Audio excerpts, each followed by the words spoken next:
As imagens se repetem com assustadora frequência.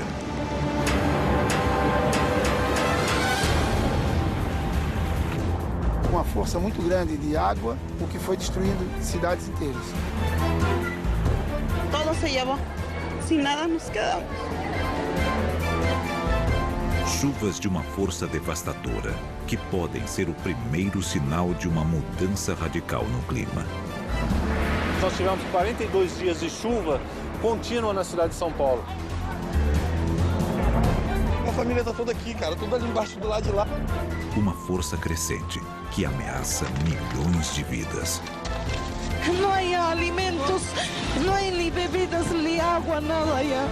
Foi uma situação similar a um tsunami. Acabou tudo na minha casa. Minha casa não tem mais nada, acabou tudo.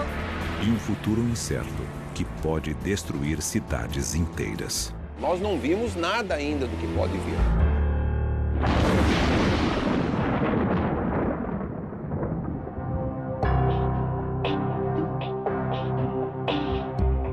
Santa Catarina, sul do Brasil. Uma região de belas praias e também de fortes tempestades.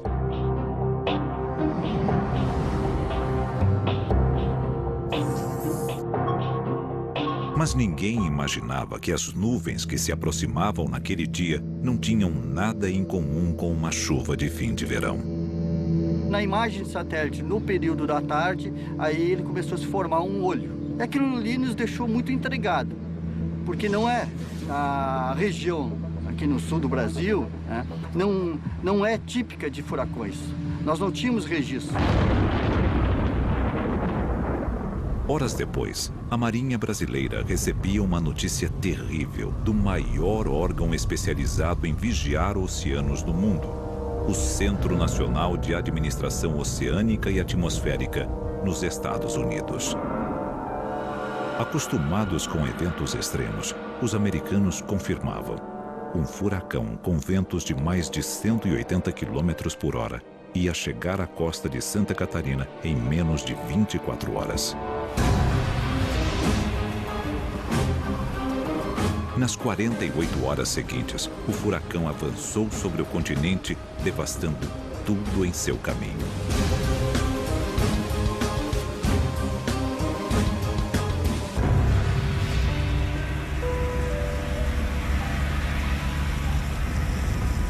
A catástrofe atingiu 21 cidades, deixando mais de 500 feridos e um prejuízo superior a 800 milhões de reais. Terrível, pavoroso mesmo, né?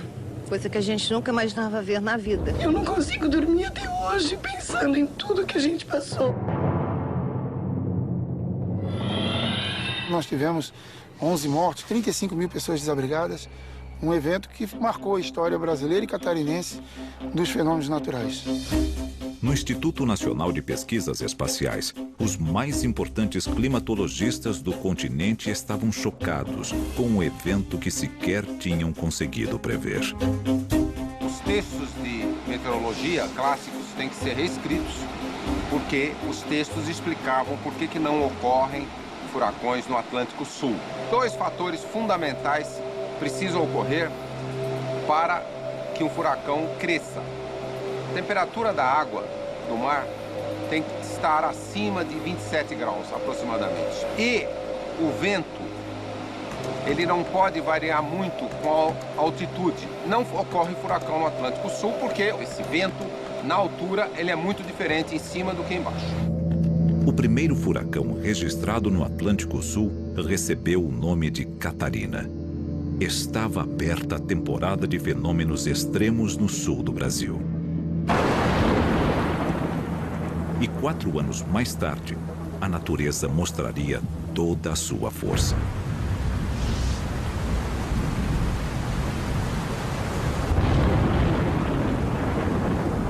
Depois de meses de chuvas incessantes, as autoridades de Santa Catarina começavam a se preparar para o pior. As chuvas já vinham acontecendo já desde o período de setembro, outubro e novembro, mas ele justamente nesse período se intensificou bastante. E a chuva ultrapassaria todos os recordes já registrados na região. No final de novembro de 2008, em um único dia, choveu o equivalente a 2 meses.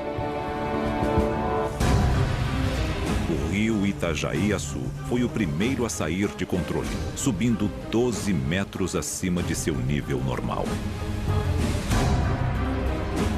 Perdi tudo, minha casa alagou tudo, até o teto, cobriu, nem o telhado não tava vendo. Não tenho comida, não tenho roupa, não tenho mais nada para dar para meus filhos.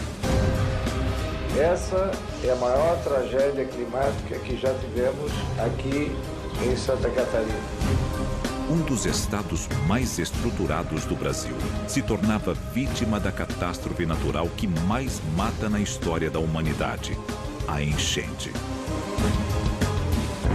Foi um sistema de alta pressão que ficou estacionado em cima do Atlântico e a parte superior desse sistema que girava no sentido anti-horário estava alimentando de umidade por muitos dias diretamente ar úmido do oceano, vale do rio Itajaí, direto, quase uma esteira transportadora de umidade. Se ele desviasse um pouquinho, se o vento tivesse um pouquinho, ia chover no sul do estado de São Paulo. Se fosse um pouquinho para lá, ia chover em outras partes de Santa Catarina e talvez o efeito não fosse tão devastador, porque não tinha um anteparo de uma serra canalizando tudo num rio. Mas o maior perigo não estava às margens do rio, e sim nas encostas.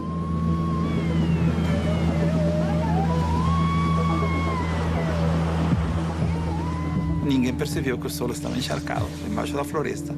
E se você vê as imagens, como se a floresta afundasse e corre. Isso é difícil de prever.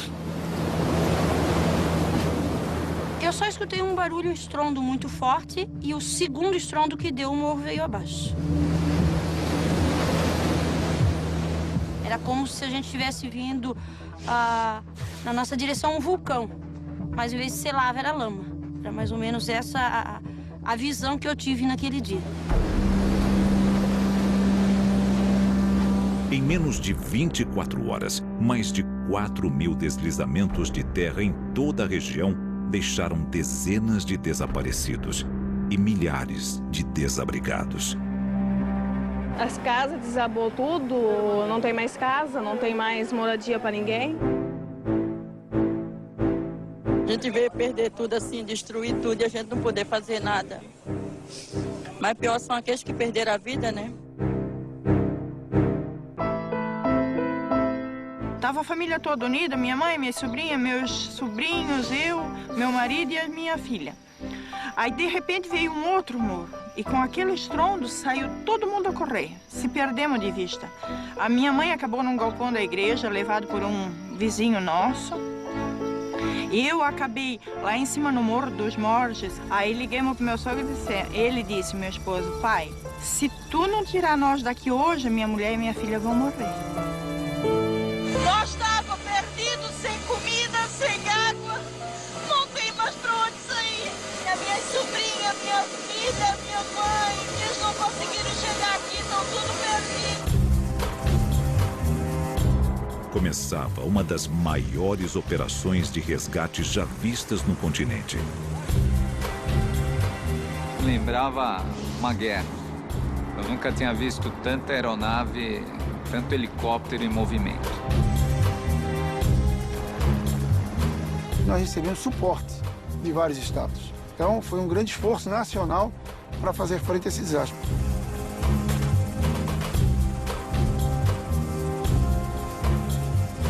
Santa Catarina tinha sido vítima de uma das maiores tragédias na história recente do Brasil. 63 cidades em situação de emergência. 78.000 desabrigados e 135 mortos.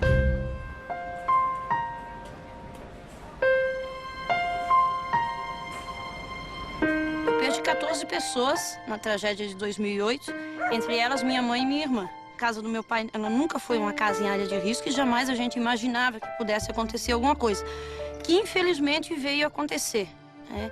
E aí a gente começa a perceber que não existe, na verdade, lugar seguro. Para os climatologistas, isso só era mais um sinal do que estava por vir. Olhando um evento individual que aconteça em qualquer parte do mundo, nós não podemos tirar nenhuma conclusão definitiva. Agora, o fato de que coisas que nunca aconteceram antes, o Catarina, já começa a chamar a atenção de que algo diferente está acontecendo. E 2010 entraria para a história como o ano em que as chuvas invadiram todo o continente.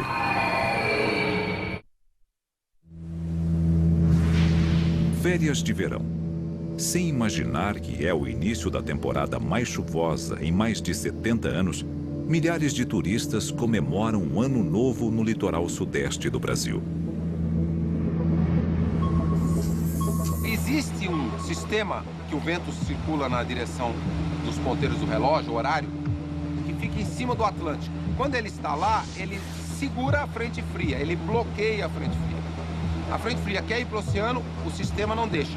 E ela para e aí chove. Na madrugada do primeiro dia do ano, 60 mil toneladas de pedras, plantas e terra de uma encosta foram arrastadas pela força das águas num dos mais belos e procurados destinos do estado do Rio de Janeiro, Ilha Grande. Nós vimos o barulho e aí viu, conforme desceu as pedras, derrubaram 4 rapazes.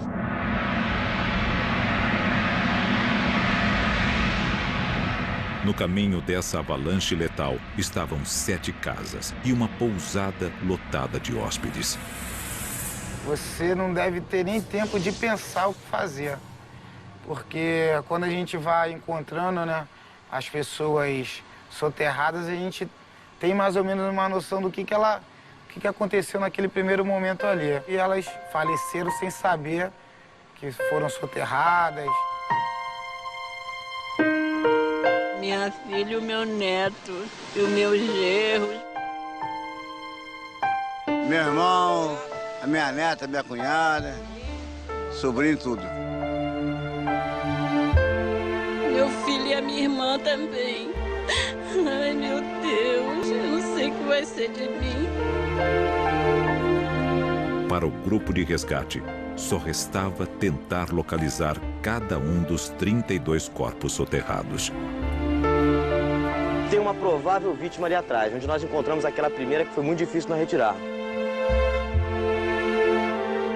O resgate que mais me deixou emocionado lá na Ilha Grande foi a família de São Paulo que foi para passar o ano novo lá. Quando a gente encontrou, né, essa casa, a gente encontrou essas pessoas reunidas. Do grupo de 17 amigos, 4 sobreviveram. Nos dias que se seguiram, a chuva avançaria para outras regiões que também ficaram marcadas pela força das águas. A 200 quilômetros de Ilha Grande, na cidade histórica de São Luís do Paraitinga, prédios centenários foram ao chão. Em poucos dias, as chuvas fizeram mais de 150 mortos por toda a região afetada. A mais de 6 mil quilômetros dali, Cusco, no Peru, também era coberta pelas águas.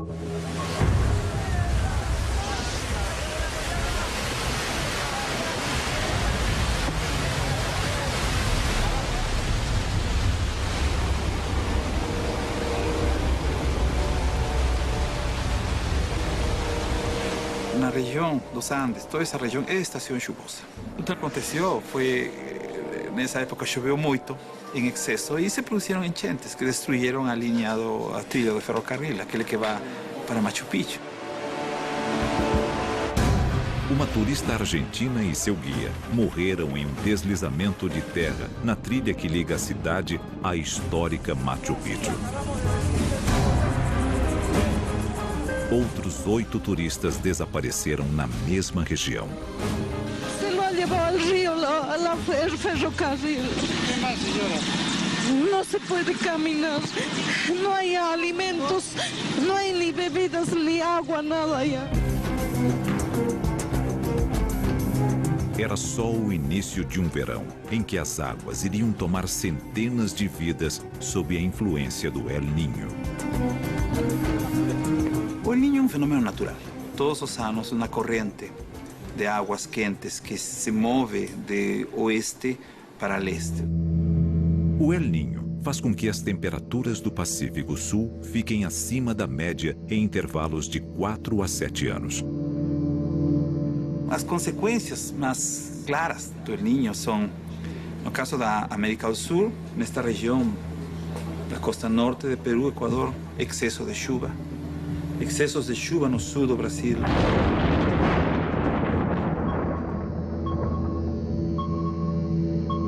E as águas já tinham um novo destino: São Paulo, a maior cidade da América do Sul.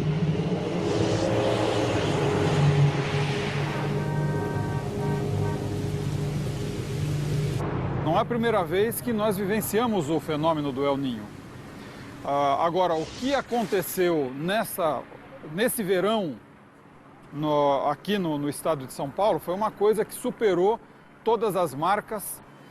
Pelo menos se nós formos buscar aí nos últimos 70 anos, nós tivemos locais aí que choveram 3 vezes mais a maior marca que nós tínhamos nesses últimos 70 anos. Na mega cidade, uma quebra de recordes é sinônimo de tragédia. Nós temos uma área impermeabilizada muito grande na cidade de São Paulo e isso contribui muito com que o volume de água chegue a uma velocidade muito grande para a calha dos grandes rios, não comportando esse volume todo.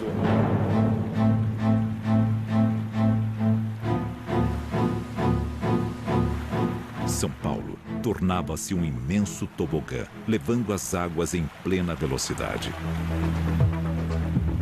Uma grande parte das vítimas de inundação, a pessoa resolve enfrentar a água. O que ela não sabe é que 10 centímetros de água com velocidade, a cada 1 metro quadrado nós temos 100 quilos de água. Essa dimensão as pessoas não acreditam. Ela vê que, tá rasinho, dá para passar. Nós temos inúmeros casos em que a pessoa arrisca passar uma área de inundação, é colhida, cai numa galeria, cai num rio e nós vamos encontrar essa pessoa 2, 3 dias depois. As chuvas no centro econômico do país deixaram 7 mortos e um prejuízo de mais de 70 milhões de reais. Enquanto São Paulo se recuperava, a cidade do México sucumbia sob o peso das chuvas. Em 48 horas ininterruptas de chuva, caíram sobre a cidade 36 bilhões de litros d'água. Todo se llevó. Nos quedamos sin nada. Sin nada nos quedamos.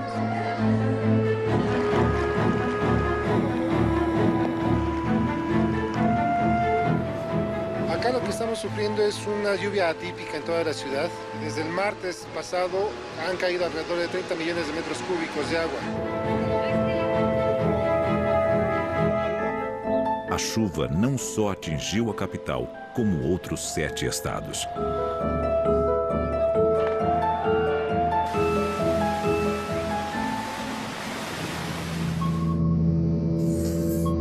Buenos Aires também começava a sentir a força dessas águas devastadoras.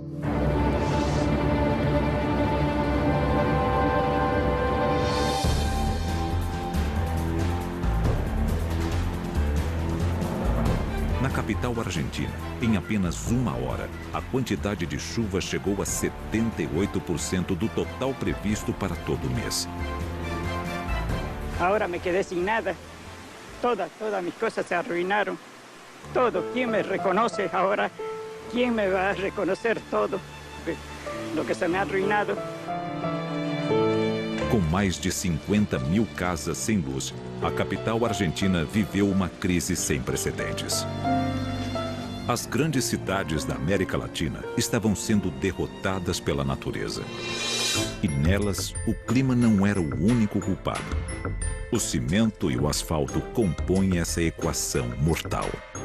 O concreto, a construção da cidade, a altura dos prédios, o asfalto, o vidro, o aço, tudo isso cria todo um sistema de aquecimento da cidade mesmo. Se a gente comparar o clima da cidade de São Paulo hoje com 100 anos atrás, começo do século XX, nós vamos ver que a temperatura da cidade, do centro, da parte urbanizada, é 3,5 graus mais alta.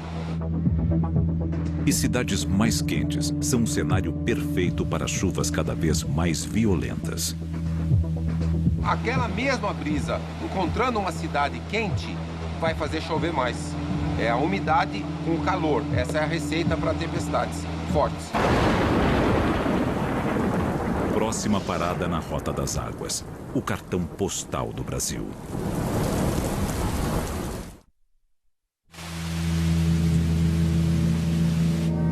Uma chuva torrencial pega de surpresa os moradores do Rio de Janeiro, no Brasil.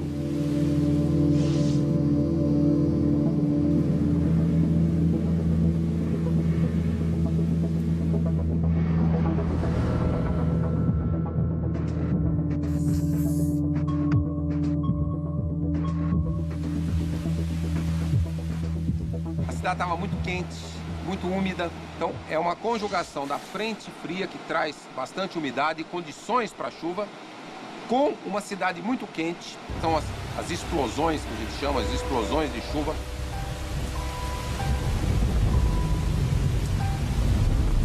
As cenas de caos se repetem. Carros arrastados pelas águas, casas alagadas, centenas de pessoas sendo resgatadas em botes. Acabou tudo na minha casa. Minha casa não tem mais nada. Acabou tudo.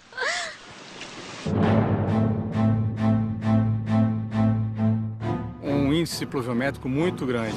300 milímetros em 24 horas é um índice que nós não tínhamos registro ainda na nossa cidade. E a combinação dos morros da cidade, com milhares de construções precárias, faria do Rio de Janeiro o cenário ideal para uma tragédia. A cidade do Rio de Janeiro é conhecida como uma das mais belas do mundo. A sua natureza compõe de entre mar, montanha e lagoas um cenário indescritível. Dentro dessa natureza você tem certas armadilhas que durante os períodos de grandes chuvas se revelam para a gente. Quando começa a chover muito aqui no Rio, a maior preocupação nossa são dos deslizamentos. Muita área perigosa que as pessoas constroem, o governo tira e logo após eles vão lá e constroem novamente. Então a gente fica em alerta a esses pontos críticos onde tem grande quantidade de pessoas, as favelas. Era uma questão de horas para a terra começar a ceder sob as dezenas de favelas da cidade. É muito triste, cara. É uma situação que você não tem nenhum... Eu tentei ainda ajudar, tirei um, mas é difícil. É muitas pessoas, tá muito soterrado. Tem gente aqui de baixo, tem gente ali. O Rio de Janeiro amanhecia em estado de emergência, com mais de 60 mortos. E mais um dia de chuvas torrenciais na região preparou a maior das tragédias para a noite seguinte.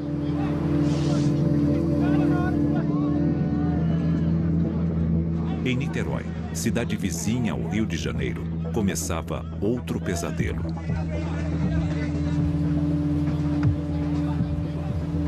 Um amigo me deixou às 8h30 da noite, aqui na entrada do Viçoso. Eu andando de lá para cá, um amigo me parou durante 15 minutos. Foi justamente o que me salvou. Em segundos, uma cratera havia se aberto, engolindo 50 casas. Muitas pessoas gritando, chorando. Quando veio isso abaixo, caiu o poste, tudo aqui ficou escuro e eu não estava conseguindo localizar a minha casa. Mas naquele momento o que a gente pôde fazer é tentar tirar o maior número de pessoas, né? O comandante me ligou, me acionando, falou que a princípio tinham 30 casas soterradas. No trajeto para o quartel, ele... Rodrigo, pô, me enganei, não são 30 não, foram 50. Aí houve aquele cálculo, né, de 50, 4 pessoas de cada casa, 200 pessoas soterradas.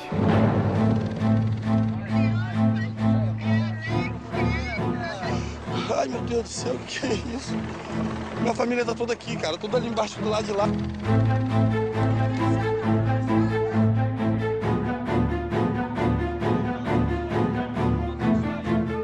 Uma coisa assim, eu tenho 50 anos e, pelo amor de Deus, eu tô horrorizada. Você não tem noção da quantidade de gente que tem aí embaixo.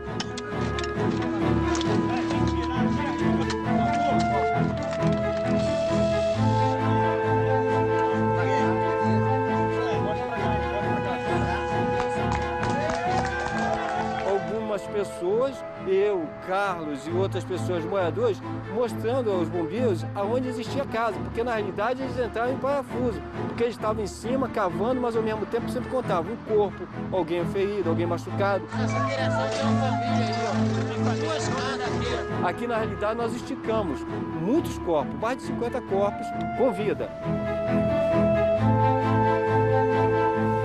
E os bombeiros sequer imaginavam que estavam caminhando sobre os restos de um antigo lixão.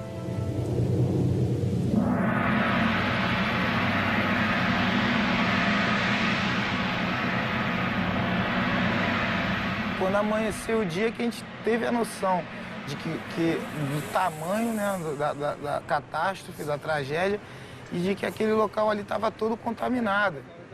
Ali era um lixão, ninguém sabia que aquilo ali era um lixão. Isso aqui é totalmente pavimentado. Você não via isso como um lixão. Poucas pessoas, porque é lógico, você acha que se as pessoas assim soubessem que isso pudesse vir a acontecer, viam aqui? De forma nenhuma. Em apenas 4 dias, a chuva na Cidade Maravilhosa deixou 329 mortos e mais de 68 mil desabrigados.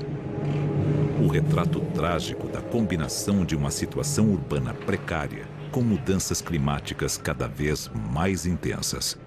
A cidade não buscou convivência ou adaptação a essas mudanças que já aconteceram.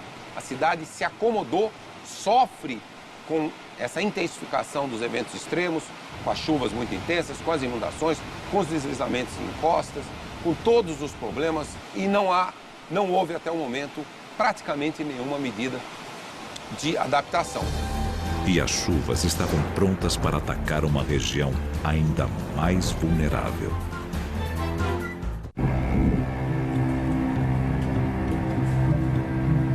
No Nordeste brasileiro, uma das regiões mais pobres e secas do Brasil, a água costuma ser sinônimo de vida.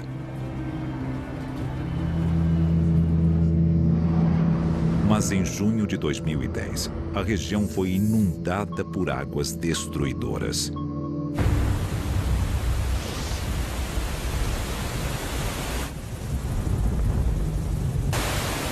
Em menos de uma semana, as chuvas superariam o dobro do esperado para todo o mês, sobrecarregando os leitos dos rios no estado de Alagoas. Foi novamente essa combinação fatal de clima com fatores não climáticos. Choveu muito sobre uma área de barragem e a parede cedeu.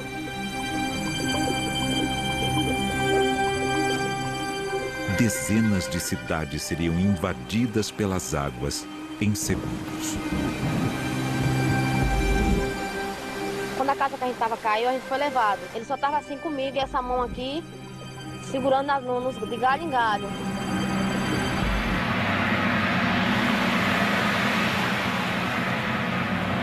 Os rios tiraram 46 vidas e fizeram mais de 150 mil pessoas deixarem suas casas. Porque diferente de uma inundação, essa arrastou gente, arrastou casas, móveis. Então foi uma destruição, assim, do ponto de vista da agressividade, foi para a água, foi a maior que eu vi. Em todo o Nordeste brasileiro, 27 cidades decretaram estado de calamidade pública e outras 31 estado de emergência.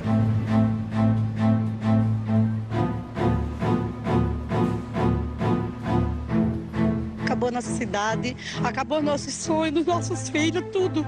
Acabou. Foi uma situação similar a um tsunami. Você fala que é absurdo. Não, foi parecido.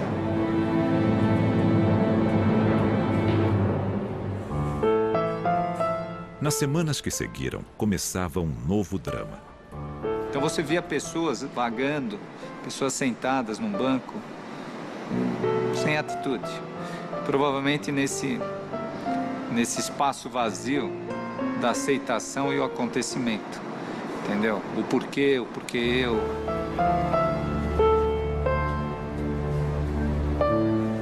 Eu tô com problema de depressão, não dormi mais de sexta-feira pra cá, não tô me alimentando.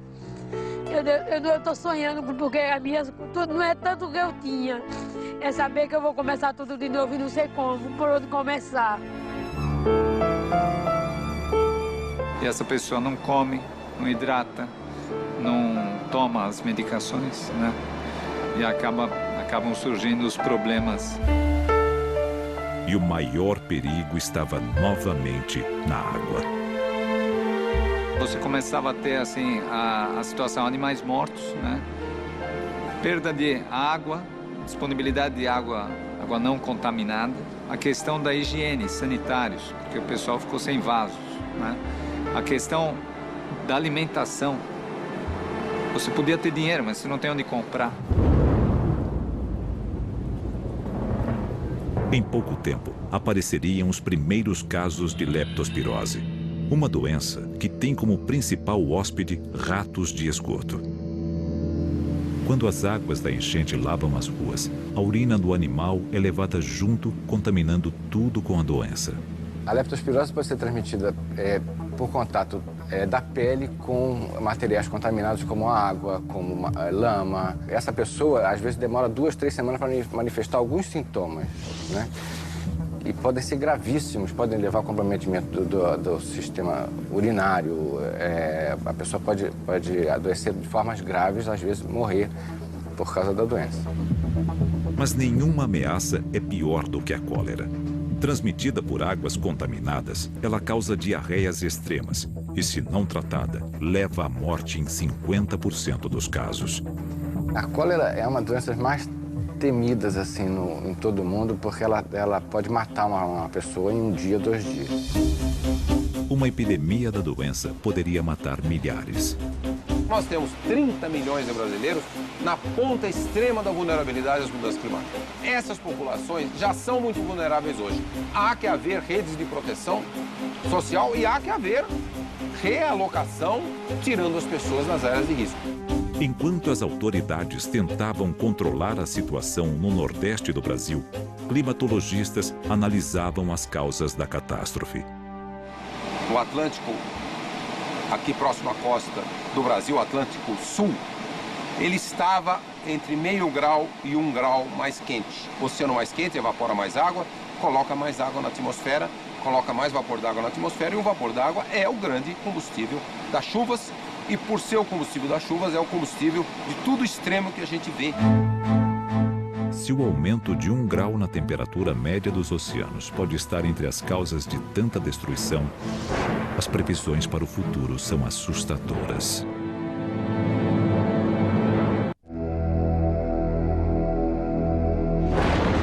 Enquanto as mudanças climáticas causam mais catástrofes, a ciência tenta entender o futuro das chuvas cada vez mais extremas.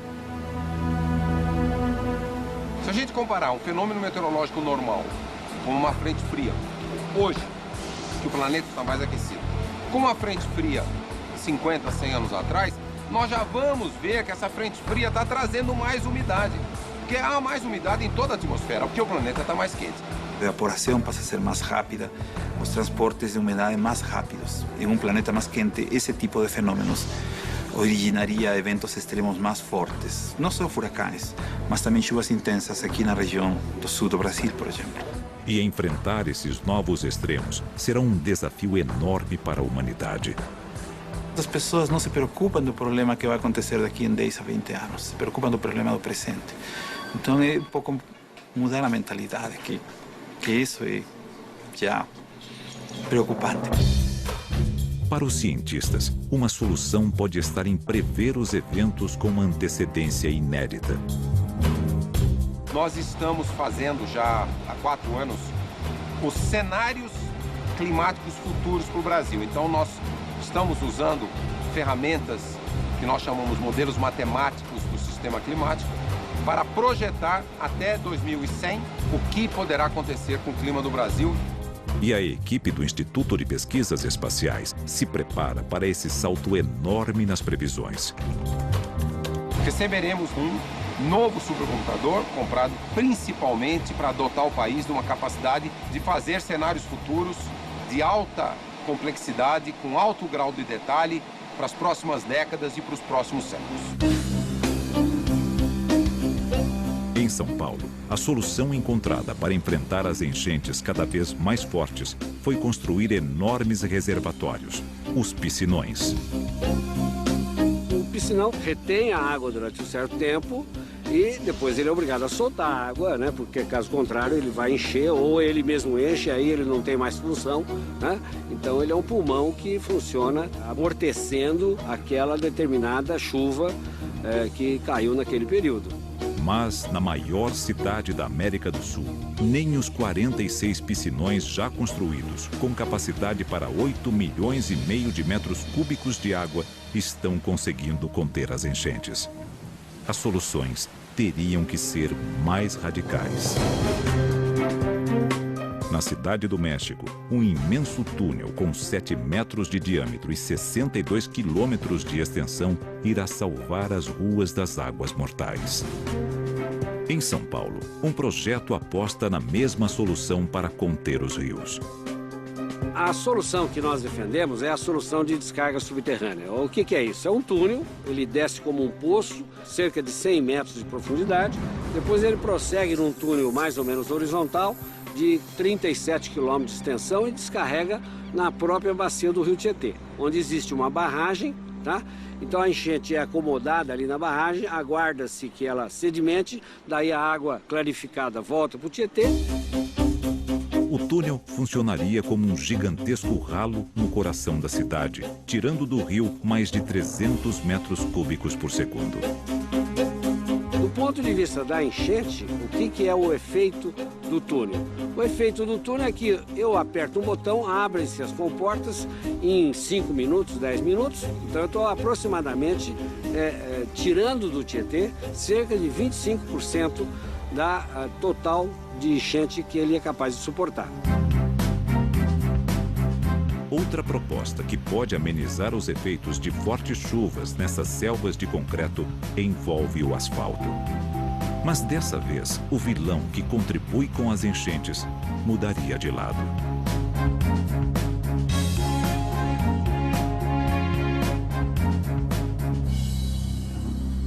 Esse revestimento é um asfalto poroso, muito poroso, que permite a rápida absorção da água da chuva. Ela vai atravessar essa camada de revestimento e ficar armazenada na base de pedras que fica aqui debaixo.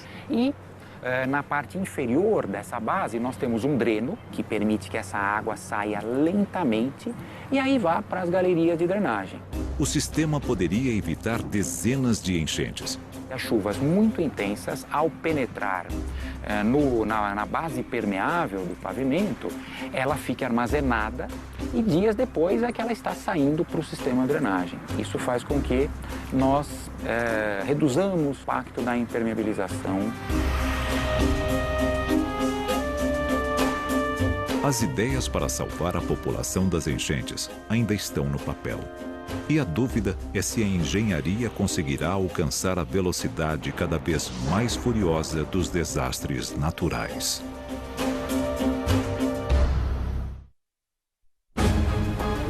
Entre 2008 e 2010, cidades da América Latina sucumbiram à força das águas. Centenas de mortes, milhares de desabrigados e bilhões em prejuízos materiais. Nós estamos muito no limiar dessa transição. Nós não vimos nada ainda do que pode vir.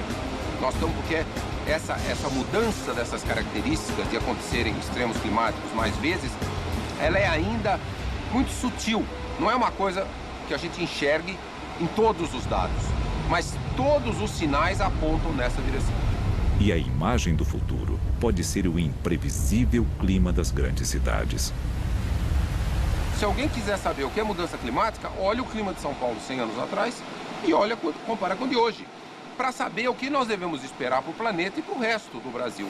As previsões são ainda mais preocupantes. Mesmo que a gente conseguisse reduzir as emissões dos gases de efeito estufa, não haveria mais possibilidade de mudar o clima nas próximas 2 décadas. Com certeza, o clima continuaria a aquecer, os eventos extremos ficariam mais frequentes, mais intensos. Na escala de 100 anos, sim. Se nós controlarmos as emissões nas próximas décadas, nós teremos 1 grau de mudança climática. Se nós não controlarmos as emissões, nós teremos 2 a 3 vezes mais mudança climática. Uma coisa é clara: a maioria das sociedades não está preparada para eventos tão extremos.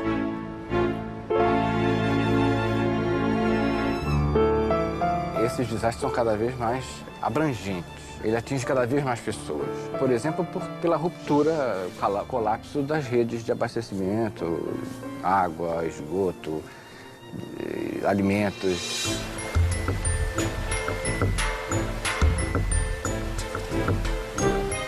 O clima já mudou tanto que dificilmente vai ser como foi.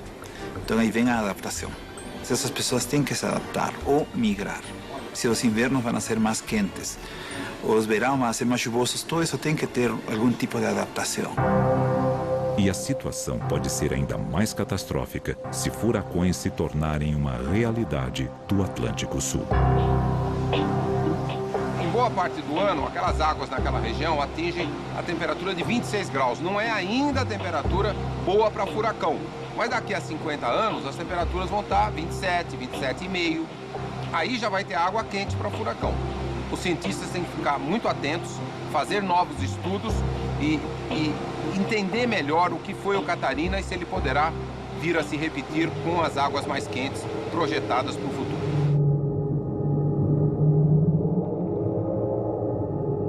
Justo nesse momento, Hadley Center, que é o centro meteorológico inglês, eles mostraram umas rodadas, experimentos que eles tinham feito e mostravam que na região sul do Brasil, incluindo a costa de Santa Catarina, eram regiões onde no futuro se poderia ter mais furacões. Primeira vez que uma espécie, nós, Homo sapiens, está perturbando esse equilíbrio climático numa velocidade que a natureza não vê há pelo menos 20 milhões de anos. Nós estamos conduzindo um experimento geofísico, biogeoquímico, biogeofísico sem precedentes em 20 milhões de anos. E sem precedentes na história da civilização.